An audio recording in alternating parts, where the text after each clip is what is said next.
সোহাগ হত্যা মামলায় আসামি রবিনের স্বীকারোক্তি। দিল্লির তো নয় আইন শৃঙ্খলা বাহিনী, দাবি স্বরাষ্ট্র উপদেষ্টার পদত্যাগ চেয়ে বিভিন্ন জায়গায় বিক্ষোভ।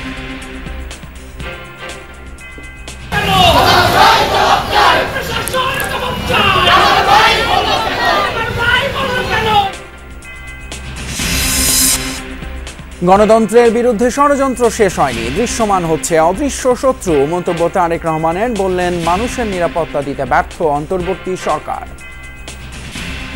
অন্যায়কারী যেই হোক আমরা প্রশ্রয় দেব না। কাজে সরকারের দায়িত্ব হচ্ছে জনগণের জানমালের নিরাপত্তা হেফাজত করা।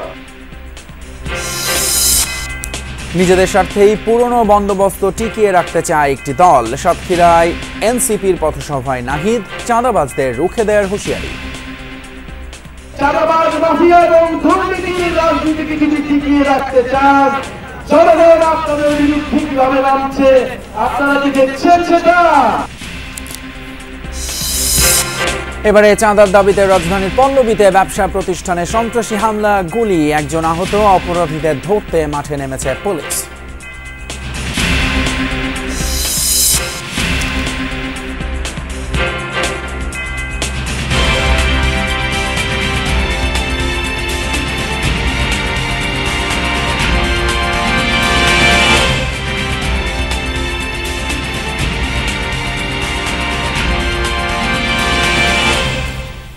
সবাইকে আমন্ত্রণ যমুনা নিউজে। আপনাদের সঙ্গে আছি আমি ফয়সাল তিতুমির। এতক্ষণ শিরোনামগুলো দেখলেন।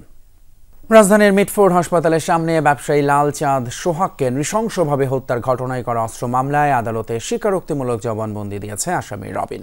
শনিবার বিকেলে ঢাকা মেট্রোপলিটন ম্যাজিস্ট্রেট হাসিবুল্লাহ গিয়াসের আদালতে স্বেচ্ছায় তিনি জবানবন্দি দেন। এরপর তাকে কারাগারে পাঠানোর আদেশ দেয় আদালত। এর আগে বৃহস্পতিবার রবিনের দুদিনের রিমান্ড মঞ্জুর করেন ঢাকা মেট্রোপলিটন ম্যাজিস্ট্রেট। জানা গেছে, ব্যবসায়ীকে হত্যার ঘটনায় কোতোয়ালি থানায় দুটি মামলা হয়, একটি হত্যা, অপরটি অস্ত্র মামলা। উল্লেখ্য, রাজধানীর মিটফোর্ড হাসপাতালের সামনে গত 9 জুলাই এক ব্যবসায়ীকে হত্যা করা হয়। হত্যার কিছু ভিডিও সামাজিক মাধ্যমে ছড়িয়ে পড়লে শুরু হয় তোলপাড়। এই ঘটনায় রাজধানীর কোতোয়ালি থানায় বৃহস্পতিবার নিহতের বোন 19 জনের নাম উল্লেখ করে এবং 10 থেকে 15 জনকে অজ্ঞাতনামা আসামি করে মামলা দায়ের করে।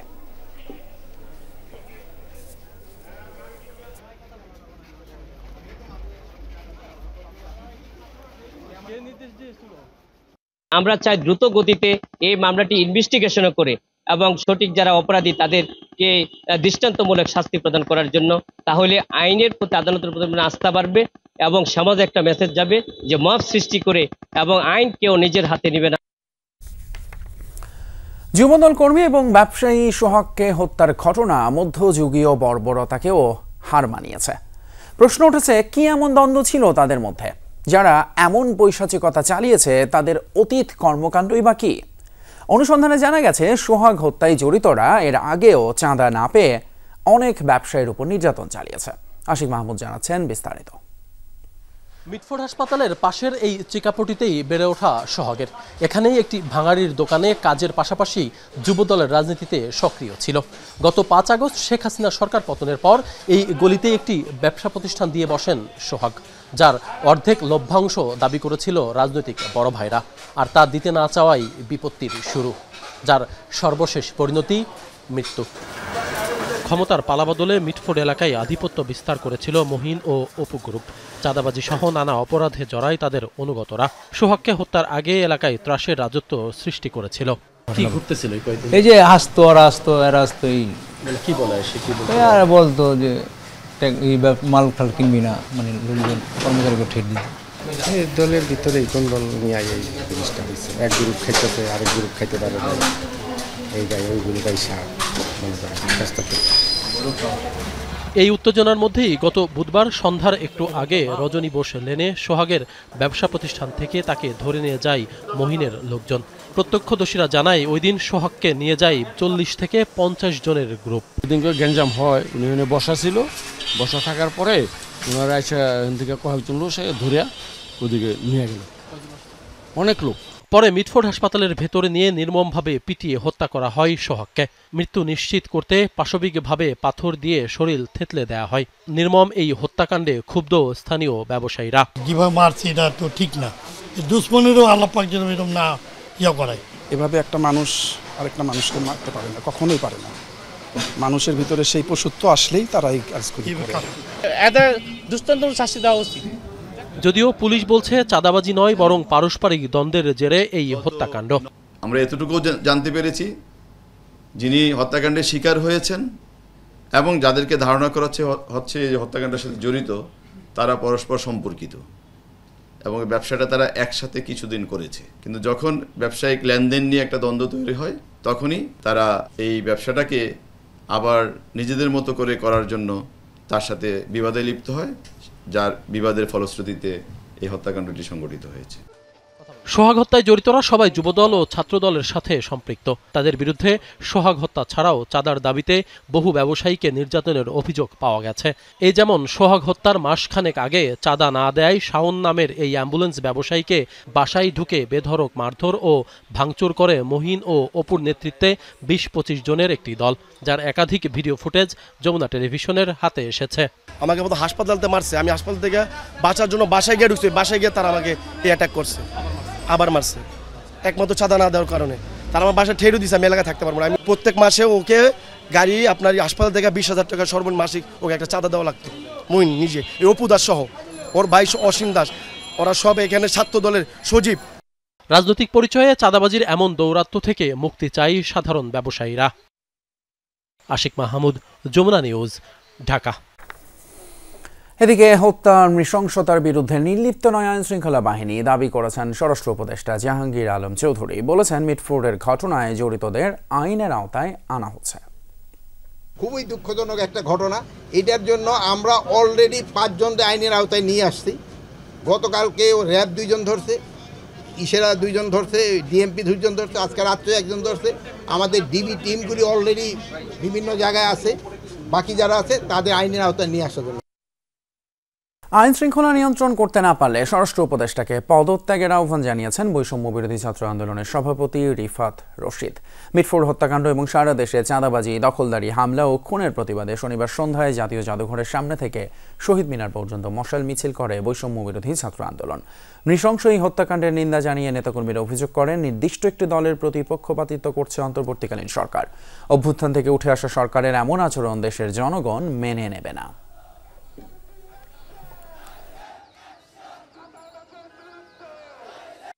আপনার মাঝে কোন হেলদোল নেই, এই নিয়ে আপনার কোনো আমরা বক্তব্য দেখতে পাইনি।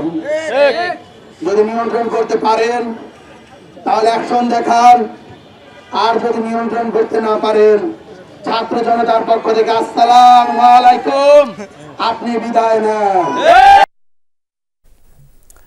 মিটফোর্ডে যুবদল কর্মী সোহাগ হত্যার ঘটনায় দেশের বিভিন্ন স্থানে মশাল মিছিল হয়েছে। শনিবার রাতে পটুয়াখালী শহরের বনানী এলাকা থেকে মিছিল বের করে জেলা যুবদলের সাবেক সভাপতি মনিরুল ইসলাম লিটন।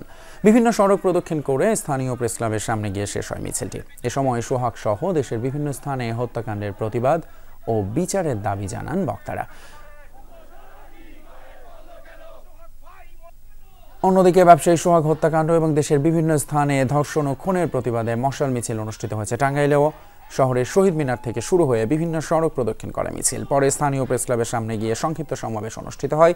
এ সময় টাঙ্গাইল সাধারণ ছাত্র জনতার ব্যানারে বৈষম্য বিরোধী ছাত্র আন্দোলনের নেতাকর্মীরা বক্তব্য দেন। ব্যবসায়ী সোহাগ হত্যায় জড়িত প্রকৃত অপরাধীকে এখনও কেন গ্রেপ্তার করা হয়নি তা নিয়ে ক্ষুব্ধ বিএনপির ভারপ্রাপ্ত চেয়ারম্যান তারেক রহমান। বলেছেন, সরকার মানুষের জানমালের নিরাপত্তা দিতে ব্যর্থ। মিটফোর্ডের ঘটনায় সরকার বা প্রশাসনের প্রচ্ছন্ন আশ্রয় আছে কিনা তা নিয়েও প্রশ্ন তোলেন তিনি। বলেন, অপরাধীদের বিএনপি প্রশ্রয় দেয় না। আমার ছেলেটা পরীক্ষাতে ছিল, আমার ছেলেটাও তো আজ থাকলে আমাকে বলতো আম্মু গোল্ডেন আসছে। আমার বেটা ঘর পেলাম না, আমার বেটা সোনার বেটা পাখি। লাস্ট যখন পিতার কাঁধে ওঠে, ওই পিতাই জানে বেদনায় কতটুকু হইতে পারে। নতুন দেশের স্বপ্নে বিভোর হয়ে তাদের বুকের মানিকরা রক্ত দিয়ে ফ্যাসিবাদ মুক্ত করেছে দেশ, কিন্তু সেই দেশে এখনো জুলাই হত্যার বিচারের কাজ যেমন শেষ হয়নি, তেমনি নানা ছুতোই বরং নৃশংস বিভৎস হত্যার ঘটনা ঘটছে এখনো। আওয়ামী লীগ যেন কোনো মতেই মাথা ছাড়া দিয়ে না উঠতে পারে।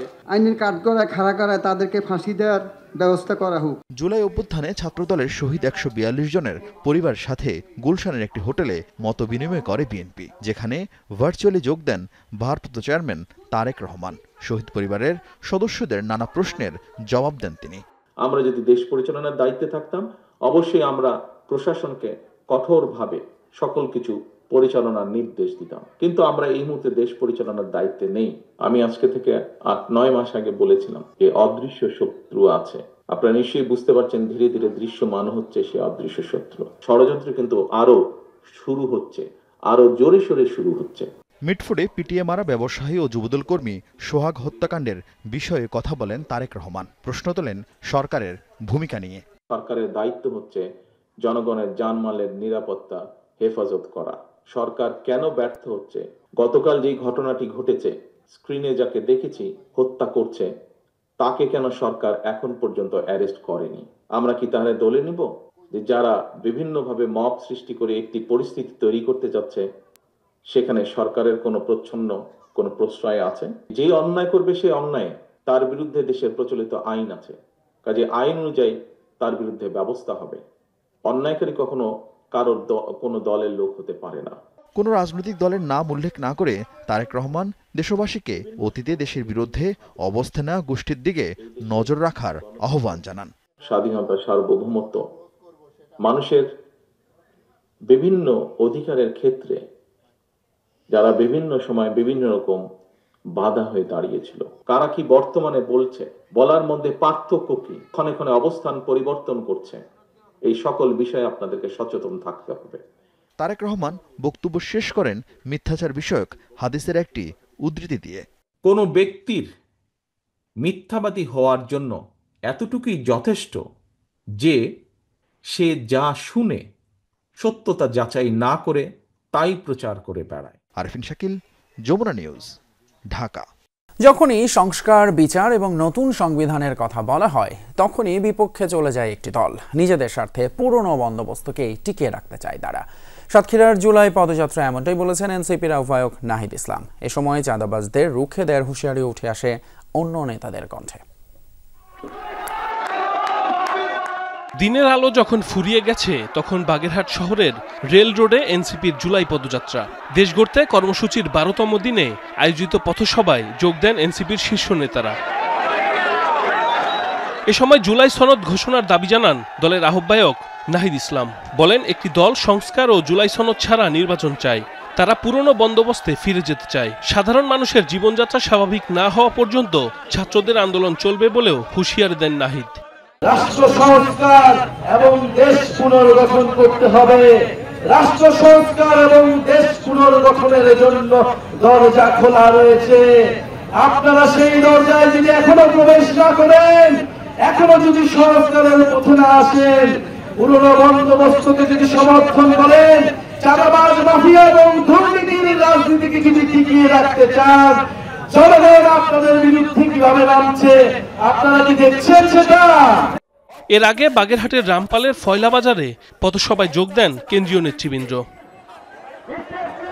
দিনের শুরুতে সাতক্ষীরা শহরের প্রাণকেন্দ্র আসিফ চত্বরে পথসভা করে দলটি।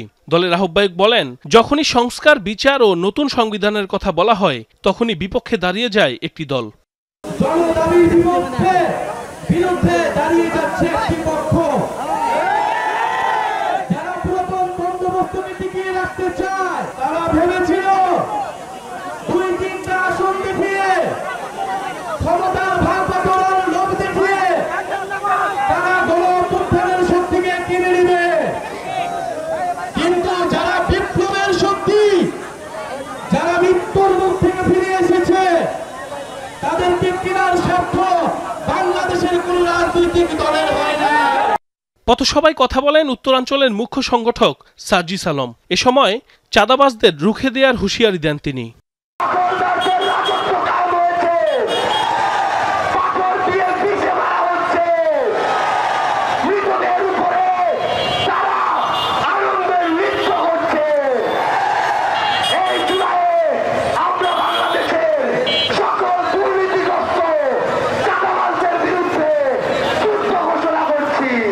আগামীকাল পিরোজপুর থেকে জুলাই পদযাত্রা কর্মসূচি শুরু করবে জাতীয় নাগরিক পার্টি।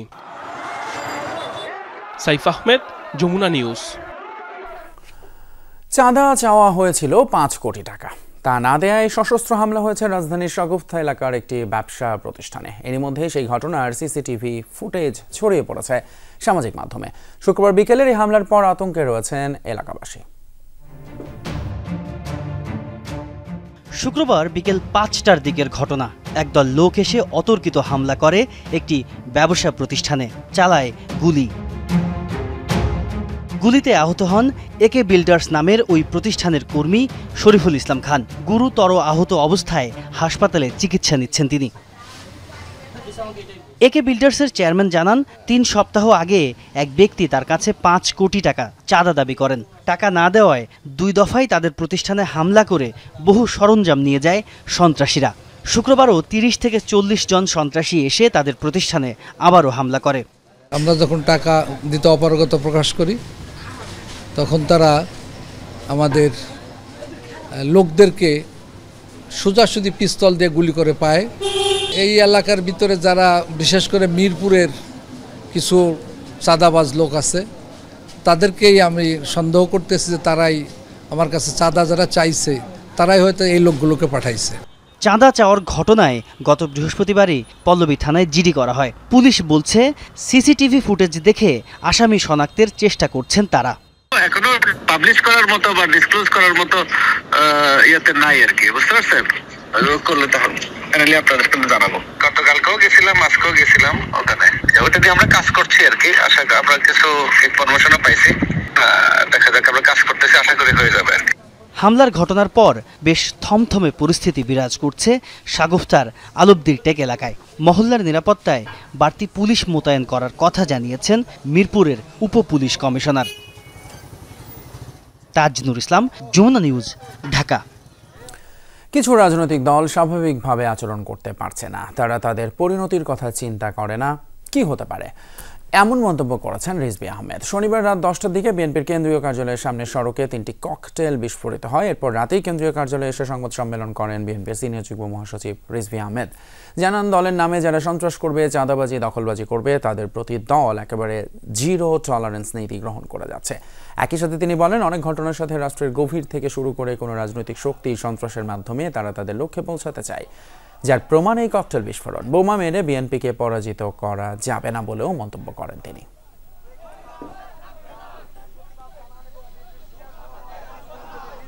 সকাল সন্ধ্যা গোয়েন্দা পুলিশ দাঁড়িয়ে থেকে এই কার্যালয়ে নেতাকর্মী ঢোকা এবং বেরোনোর পথে কতজনকে অন্যায়ভাবে অবৈধভাবে গ্রেফতার করা হয়েছে, তারপরেও যখন দমন করা যায়নি বিএনপিকে, তো সুতরাং এই বিএনপিকে 2-3টা বোমা মেরে দমন করতে পারবেন না। ঠাকুরগাঁওয়ের বালিয়াডাঙ্গি উপজেলা বিএনপির সম্মেলনের ফলাফল ঘোষণাকে কেন্দ্র করে বিশৃঙ্খলা হয়েছে। এ সময় দলের মহাসচিব মির্জা ফখরুল ইসলাম আলমগীরের ভাই জেলা বিএনপি সাধারণ সম্পাদক মির্জা ফয়সাল আমিনের গাড়ি বহরে হামলা করেন বিক্ষুব্ধ নেতাকর্মীরা। শনিবার সন্ধ্যায় উপজেলার সমীর উদ্দিন স্মৃতি মহাবিদ্যালয়ে এই ঘটনা ঘটে। এ সময় মির্জা ফয়সাল আমিনের প্রাইভেট কার ভাঙচুর করে বিক্ষুব্ধরা। আহত হয় অন্তত 4 জন। এর আগে দুপুর 2টা থেকে উপজেলা বিএনপির দ্বিবার্ষিক কাউন্সিলের ভোট শুরু হয়, শেষ হয় বিকেল 5টায়। ভোট গণনা শেষে দীর্ঘ সময় ফলাফল ঘোষণা না করায় স্থানীয় বিএনপি নেতাকর্মীরা ভোট কেন্দ্রে বিশৃঙ্খলা শুরু করেন। পরে ঘটনাস্থলে পৌঁছে পরিস্থিতি নিয়ন্ত্রণে নেয় সেনাবাহিনী।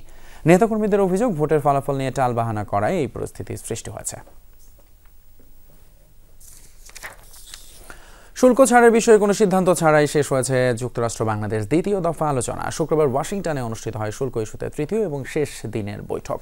কিছু বিষয়ে দুদেশ একমত হলেও এখনও অমীমাংসিত কয়েকটি বিষয় আন্তঃ মন্ত্রণালয়ে আলোচনা করতে হবে বলে সিদ্ধান্তে পৌঁছেছে উভয় পক্ষ। শিগগিরই দুদেশের প্রতিনিধিদের মধ্যে আলোচনার সময়সূচি নির্ধারিত হবে। ভার্চুয়ালি নাকি সামনাসামনি বৈঠক হবে তা নিয়ে সিদ্ধান্ত হয়নি, তবে নির্ধারিত সময়ের মধ্যে ইতিবাচক সিদ্ধান্তের ব্যাপারে আশাবাদী বাংলাদেশের প্রতিনিধি দল।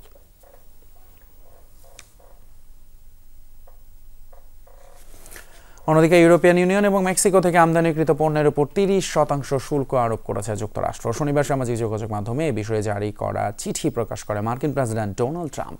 আগস্ট মাসের 1 তারিখ থেকে যা কার্যকর করা হবে বলে জানায় প্রশাসন। ইউরোপিয়ান জোটভুক্ত 27টি দেশ আশা করেছিল যুক্তরাষ্ট্রের সাথে বাণিজ্য চুক্তি করতে সফল হবে তারা, তবে ব্যর্থ হওয়ায় ব্যাপক ক্ষতির মুখে পড়বে কৃষি, ঔষধ, সেমিকন্ডাক্টর আর অটোমোবাইল সহ ইউরোপ থেকে যুক্তরাষ্ট্র রপ্তানি হয় এমন বিভিন্ন পণ্য। এর আগে জাপান, দক্ষিণ কোরিয়া, কানাডা আর ব্রাজিল সহ বেশ কয়েকটি দেশ থেকে কপার আমদানির উপর 50% শুল্ক আরোপ করে ট্রাম্প প্রশাসন। এই ছিল যমুনা নিউজ এখনকার আয়োজন। এতক্ষণ সাথে থাকার জন্য ধন্যবাদ আপনাদের সবাইকে।